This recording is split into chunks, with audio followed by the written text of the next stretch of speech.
Nasa linya po natin ngayon ang chairman ng Manibela, si Mr. Marv Valbuena. Sir Marv, magandang araw po.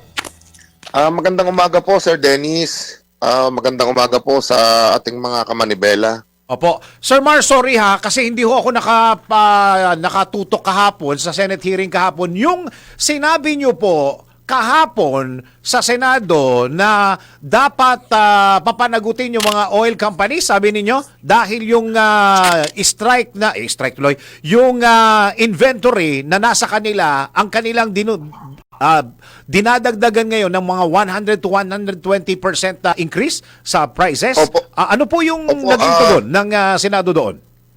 Kasi kahapon po, tinanong ang DOE, Opo. yung mga representative ng DOE, yung Opo. ASEC o USEC po yata, yun.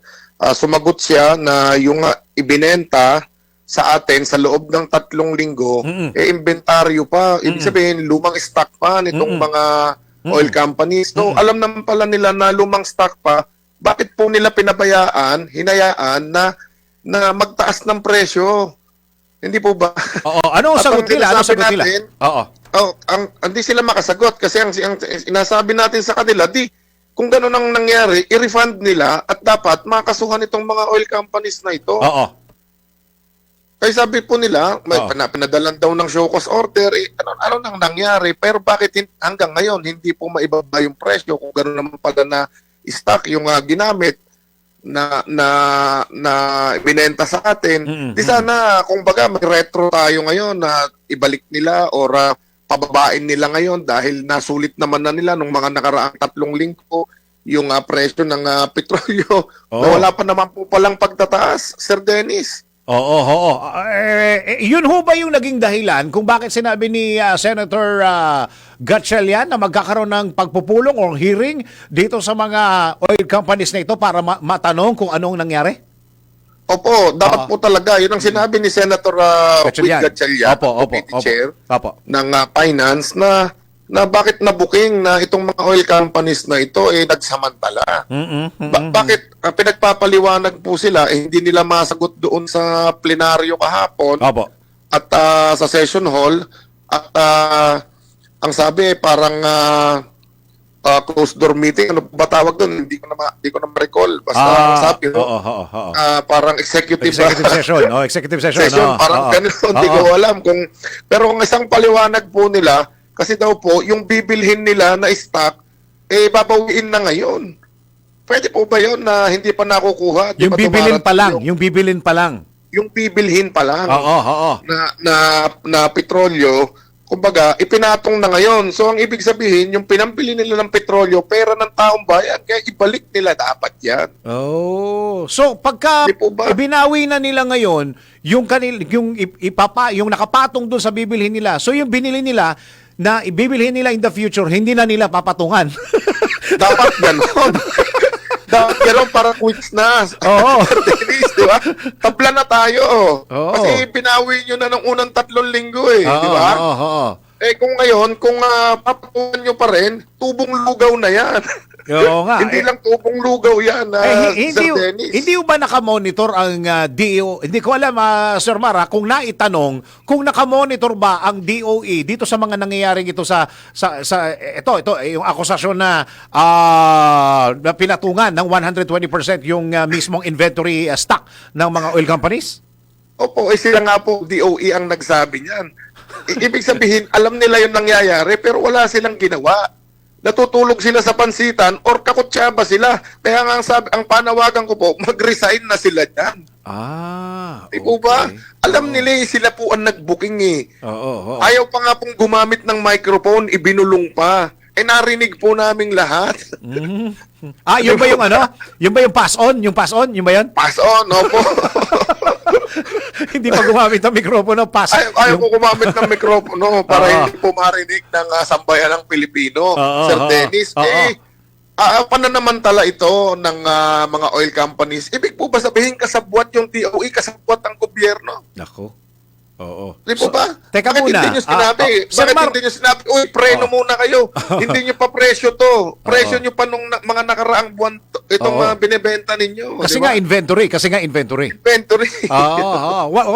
Hindi ba umibabaw yung salitang deregulation? Ayun po, nandoon yung deregulation, Oo. pero dapat, makatao pa rin yung ibibigay sa atin. Sinamantala po nila. Oo. Pero hindi po porket may oil deregulation law, Oo. mananamantala ka na sky is the limit, Oo. yung presyo mo. Oo. Di po ba? Lalo na sa panahon ng krisis, di po ba? O saka nando sa batas yun, sa oil deregulation na pagkapag may yung crisis na ganito, yung mga oil companies ang dapat tumulong. Tama sa po industriya. kayo. Ang sabi Oo. nga natin, yung oil deregulation law Oo. na kung saan milyon, bilyon ang kinikita nitong mga oil companies, walang pangil ang tas, walang pangil ang ating Pangulo para isuspend ito. Para sabihin niya, "Oy, wag kayong magtaas." Oo. Pero sa amin yung pamasahe namin, Mm-mm. regulated siya, piso na lang.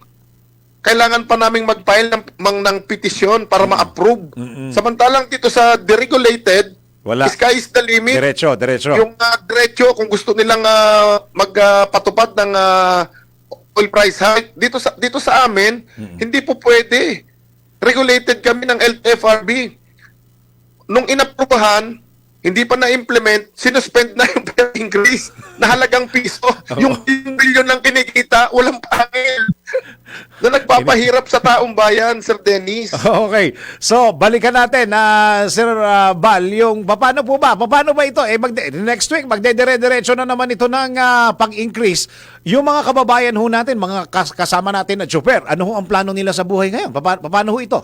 Alam mo, mahirap pong sagutin yan, Sir Dennis. Sa atin, hindi ko rin ho malaman kung saan huhugutin ng ating mga kasamahan yung isasagot dyan. Siyempre, bahala na, hanap muna kami ng iba, kanya-kanyang dahilan, kanya-kanyang hanap po ng paraan para makasurvive. Di po ba? Yeah, po. Piso na lang, 2 piso. Hindi po para magpayaman kami, para makasurvive kami sa krisis na to. Pinagdamot pa, sinuspend pa. Yung araw-araw, hindi bababa ng 3 bilyon ang kinikita, walang pangil ang Oo gobyerno. nga. Ano ho masasabi nyo na tungkol ho doon sa na-approve na pag-suspende ng excise tax na magsisimula, kailan ba? April 13 ba o 12? 12 pa yata eh. Sir Dennis, Oo. matagal pa Isa pa yan, na isa pa yan. pagsasamantalahan Oo. tayo ng Oo. mga oil companies bago natin mapakinabangan yung suspension na to. Oo, At dahil- wala ding nakalagay doon dun sa emergency power ng Pangulo. Hindi ko lang po alam kung walang nakalagay or kaya bang implement ng Pangulo o utusan ang mga oil companies na ito lang dapat ang tubo ninyo. Dapat magkaroon ng price cap o price ceiling na hindi kayo dapat tumaas ng ganito. Pagka umabot tayo $80, $100 per barrel, ito lang dapat ang pwede nyong kitain. Di ba? Kasi po kahit isuspend mo yung excise tax, value added tax, kung magiging 200 pesos po ang kada litro, Oo. tingin niyo po ba makakatulong din po ba yun? Oo, Wala. Di ba? Oo nga, kasi nga, deregulated, tama. Deregulated kami. Oo. Kahit na mag-ano ka ng tax dyan, tanggalin mo yan. Kung hindi po gagamit ng power o ng kapangyarihan ng ating Pangulo na suspindihin o yung price ceiling nito na ito lang dapat magkaroon ng inventaryo dito sa mga libro ng mga oil companies, hindi po masusolusyonan yung problema nito, Sir Dennis. So paano? Price cap na lang, Sir Mar. Kasi yun po ang sagot kahapon eh. Oo, Kaya oo. po sabi ko, wala rin palang saysay. Di ba? Matatapiasan kami ng 6 na piso, tataas ulit ng 20 piso, 30 piso. Kasi nga, Diba? deregulated. Deregulated Patay po. ka bata. Parang yung wala rin batas, pala, tama may ka dyan. diferensya talaga. Oo. May problema po doon sa batas, Sir Dennis. Oo nga, Di po ba? tapos- Kaya sabi ko, i-abolish na talaga yan sa lalong madaling panahon, hindi nakakatulong. At Hindi naka-importante talaga nakakatulong yung sa ano. ekonomiya, hindi nakakatulong sa taong bayan, iilan lang at nakikinabang. Ayun. Kaya totoo yung sinabi ninyo, napaka-importante na nakikipag-usap ang presidente natin sa mga oil companies na ito dahil baka madaan sa pakiusap ito. Sir Mar, kasi presidente na ng Pilipinas ang kausap nila.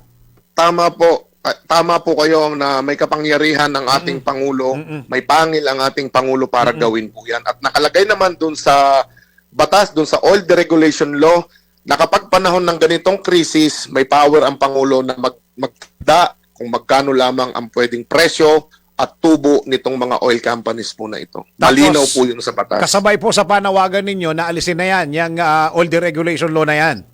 Opo, di magpalit tayo ng Oo, ibang batas na win-win para sa taong bayan at doon sa mga negosyante. Hindi po one-sided lang.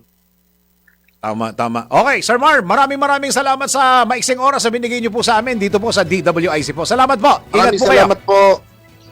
Thank you very much, Chairman po ng Manibela, si Mr. Mar Valbuena.